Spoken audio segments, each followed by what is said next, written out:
You shouldn't even be in here, Ethan Blake's voice cut through the tension like glass.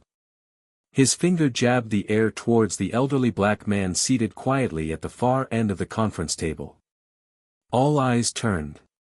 The sleek boardroom, lined with glass walls and polished oak, seemed to hold its breath. Marcus Carter sat still, his weathered hands folded neatly in his lap, a worn leather folder resting beside him. His salt and pepper hair contrasted the dark fabric of his simple gray jacket. But it was his eyes, sharp, calm, unreadable, that unsettled the room. Security. Ethan barked, rising from his chair, his tailored suit emphasizing his authority. This area is for senior executives only. We don't need janitors sitting in on merger meetings. A few nervous chuckles rippled through the room. No one intervened. The receptionist by the door froze, unsure whether to speak or stay silent. Marcus didn't move. He didn't flinch. His gaze locked onto Ethan's, not defiant, but heavy with something unspoken. Someone at the table whispered, "Who brought him in?" Another muttered, "What's he doing here?" Marcus remained quiet. But near the door, the receptionist's face paled. She had seen the name on the folder when Marcus entered. And it wasn't a janitor's name. The folder slipped from Marcus's hand as Ethan shoved his chair further back, his sneer curling with disdain.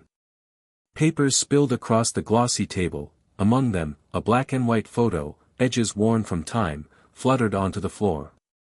For a fleeting second, the boardroom's polished confidence cracked. Ethan didn't notice. He straightened his tie, basking in the room's uneasy silence. But Sarah Mitchell, the company's CEO, had just entered through the side door. Her eyes landed on the photo at Marcus's feet. Her polished heels clicked across the floor as she stooped to pick it up. She froze. It was a younger Marcus, in uniform, beside a smiling woman and a little girl. The inscription on the back, "To Daddy. Come home safe." A flicker of recognition sparked in Sarah's eyes. She glanced at Marcus, her mouth parting slightly in shock. The tension in the room thickened. Ethan's smug grin faltered as Sarah's gaze hardened, shifting to him. But Marcus remained composed, fingertips brushing the metal pinned inside his jacket pocket. It wasn't for show. It was a reminder, of sacrifice, betrayal, and why he walked away from the public eye for years. Outside the glass walls, more senior staff gathered, drawn by the unfolding scene. Sarah's voice sliced through the silence. "Everyone, meet Mr. Marcus Carter." Ethan's head whipped around, his expression crumbling. Marcus stood, slow and steady, retrieving the photo from Sarah's hand with quiet dignity. "He's not lost," Sarah continued, her voice firm, eyes sweeping the room. "He's your new majority shareholder. And effective today, the chairman of this company." The room froze. Ethan's face drained of color. The other executives shifted uncomfortably in their seats, their earlier smirks replaced by wide-eyed disbelief. Marcus placed a crisp business card on the polished table, his hand steady. His voice, low but commanding, finally broke the silence. "Funny how the things you dismiss, often sit at the head of your table." He didn't linger for applause. He didn't scold or gloat.